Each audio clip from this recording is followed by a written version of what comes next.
Endo. You always need it, but you never have enough. Wanna know why? Because you're doing it wrong. You're probably satisfied getting 1000 Endo every 5 or so minutes when you could be getting so much more. Actually, you could be getting 5 times more in fact. And that's what I'm here to show you today. Here's the everything you need to know guide of how to farm 1000 Endo every minute, consistently. If you're confused as to what this magical place that gives you 1000 Endo every minute is, it's just the Rathuum Arenas on Sedna. And you're probably like, oh, I already knew that. But surprisingly, a lot of people don't. I've only seen like 2 videos on YouTube covering this, and they both came out before the Steel Path or the helmet system. So consider this your updated guide on how to get Endo from the Grineer Arenas. The method I'm about to show you requires that you have 3 or 4 players. So all you solo players that are watching this video right now, I know that's most of you, you're gonna have to go to Recruit and Chat to get help with this one. It shouldn't be too hard though. If you go to Recruit and Chat and you're like, oh, I'm doing an Endo farm and I need this frame and that frame, you should be able to find people within like 5 or so minutes, especially for the more common frames that you're gonna need in this mission. Just in case you didn't know or you somehow forgot, Endo is a resource that you need in order to rank up your mods. But I don't know how you get here if you forgot what Endo was. But just as a refresher, Endo, you use it to rank up your mods, and it's weirdly not classified as a regular resource, it's classified as a mod itself, which is probably because it used to be a mod in the past. But because it's not classified as a resource booster or a resource drop chance booster doesn't work on it. The only way to increase the number of Endo that you receive is through Warframe abilities or through a mod drop chance booster. There are currently 3 different ways that you can get a mod drop chance booster in Warframe, and that is either by completing the sortie and getting it as a reward, buying it off Barrow whenever he has it available in his shop, or by doing the Steel Path. Every mission in the Steel Path has a built-in mod drop chance booster, so just by doing the Steel Path, you're gonna have double the chance of getting a mod, which in this case means double Endo. Now that I've explained how Endo works, you're probably wondering what the hell is a Rathuum. I didn't know there was a mission on Sedna besides Hydron. What is that? So Rathuum is basically a series of arena missions where the goal is to get 25 kills before the enemy does. It's basically like Conclave, but you fight against AI called Executioners and people actually play it. And also there's some weird modifiers, like sometimes you have reduced ability duration or half health or stronger enemies and stuff like that. The main reason that the Rathuum Arenas that are most effective Endo farm is because all of the Executioners, except for one, have a 15% chance of dropping 15 Endo and a lower percent chance of dropping 50 or 80 Endo. Endo is actually the only thing in their drop tables, except for that one Executioner.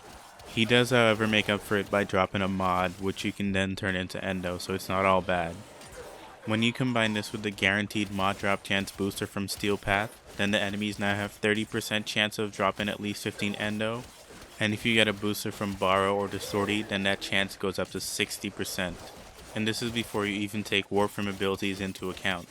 There are 3 different Rathuum nodes, but the useful ones are the ones that feature the Docking Bay tile set. This tile set is great because it's so small and it's way easier to group up enemies on this tile set than on the other ones. This tile set is 100% guaranteed on the Vodyanoi nodes on both Steel Path and regular, and seems 100% guaranteed on the Steel Path version of Yam as well. So if you're doing Steel Path, the only difference between Yam and Vodyanoi is that the enemies are slightly stronger in Vodyanoi, and the type of modifiers that are available on each node are different. From my experience with this mission, when doing Vodyanoi, it was very common that I had the modifier to reduce my ability duration by 75%, but I never experienced this modifier in Yam. On Yam, instead I'd have the scale in enemies modifier, which would increase the enemy level every time that they're killed. All of this information is anecdotal and based on what I've seen, but I've seen it enough times that I feel that I can confirm it with almost certainty since there's no official source that states otherwise. The Executioners in this mission are immune to most CC, so the list of abilities that works on them is very short and inconsistent, so abilities such as Atlas's Petrify or Hydroid's Tentacle Swarm doesn't work or is either very ineffective. Meanwhile, abilities such as Khora's Strangledome or Nidus' Larva work as intended. This leaves Khora and Nekros as the main and kinda only farming frames of choice. So the optimal setup for this mission is to run a Nekros, a Khora, a Wisp, and a Nekros with Larva subsumed or Nidus. I'll be covering each of these frames and what they do and their builds in the next step, and after that I'll go into more detail of what to do in the mission. The timestamps down below should tell you when I'm covering what frame, so you can skip ahead to which one you're most interested in. The first Warframe I'll be covering is Nekros. Nekros' ability Desecrate gives him a 54% chance to reroll enemy drop tables for additional loot.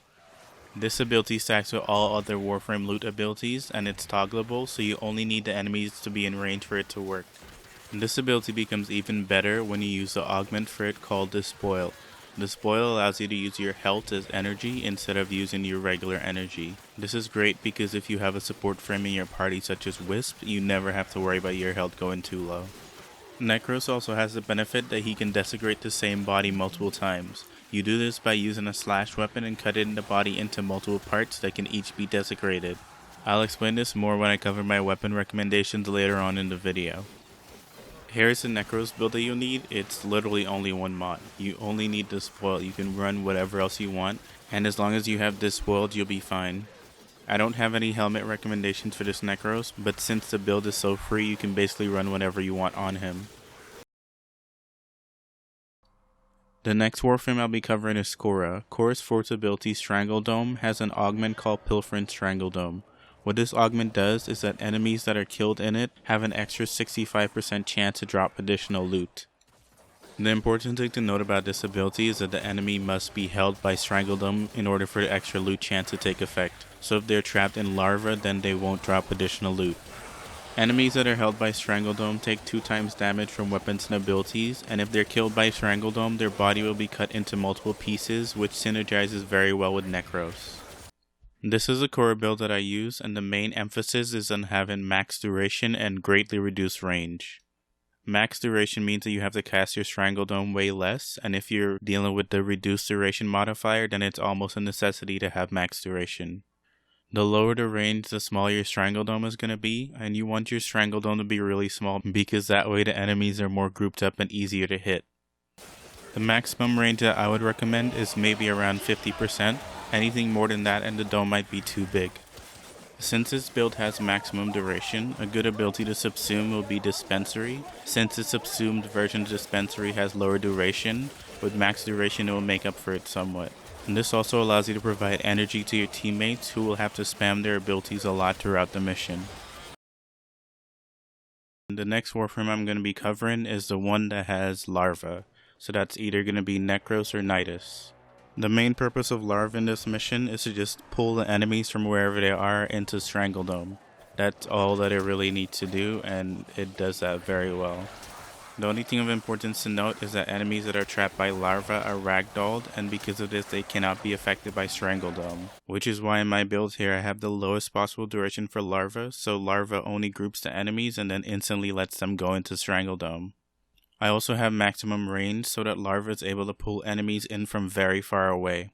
Since subsumed larva has reduced range, if you're running Nekros, then you'll have 22 meters of range compared to the 33 meters of range with Nidus.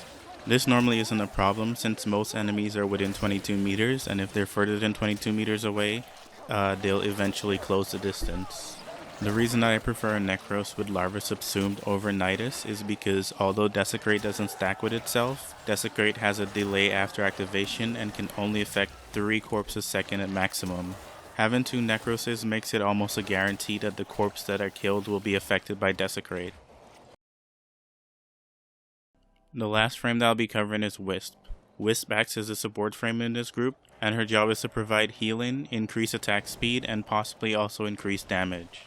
Wisp's first ability Reservoirs has a Vitality mode that increases your health and provides healing per second, and a Haste mode that increases your fire rate and attack speed.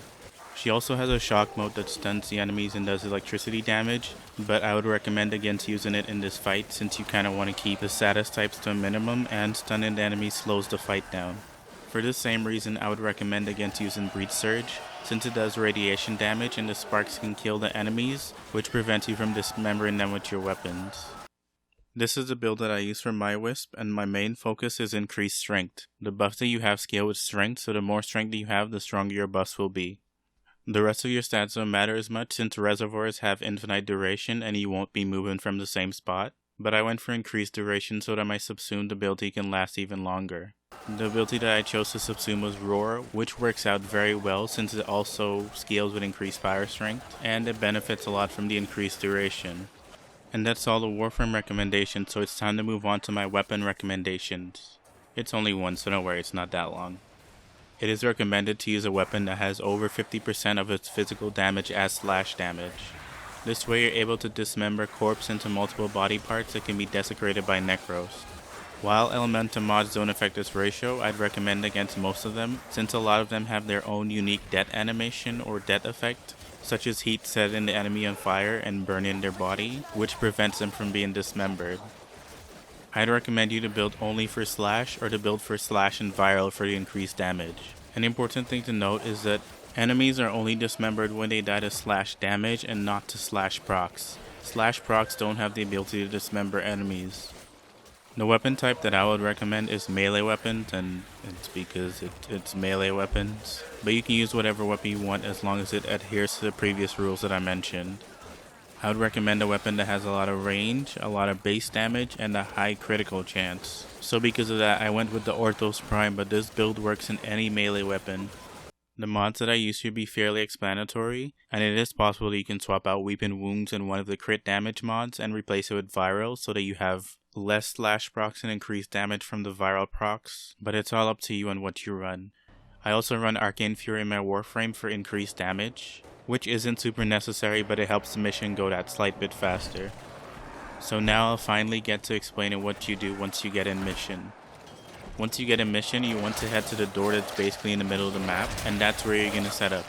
You want your Nidus or Nekros with larva to stand close to the door so it keeps open. They should preferably stand at the elevated platform next to the door. Then you'll have your Wisp place her Vitality and Haste mode right in front of the door, and Khora is going to place her Strangledome on top of that, and then the Nidus or Nekros is just going to keep spamming larva, and as the enemies come into the Strangledome, you just melee them until your fingers hurt basically. You want to be close to the door because it's basically in the middle of the map, so it gives you access to most of the enemy spawn points, so this way your larva can capture most of them. The person with larva should preferably just keep standing on the platform spamming it, but if they want to join in and attack with the rest of the group, that's fine, as long as they remember to constantly keep spamming larva. So you just keep doing this and refreshing your abilities until all 25 enemies are dead, and then you repeat from there. I've done this mission a good number of times, and I have gotten anywhere from 800 to 3.5k endo from it within like less than 2 minutes. So it varies a lot, but if you do it correctly, you should get around 1400 without a booster and around 2.8 with a booster. The best that I was able to get was around 2.3k endo. It was a slightly longer run and it was without a booster, so if I had a booster that would have been almost 5k endo, which is pretty ridiculous. And that's everything you need to know about how to complete the Rathuum Arenas endo farm. If you've made it all the way to the end of the video, comment how much endo you've gotten from doing this. And if you enjoyed the video, don't forget to leave a like, share it with a friend, and subscribe for more content like this in the future.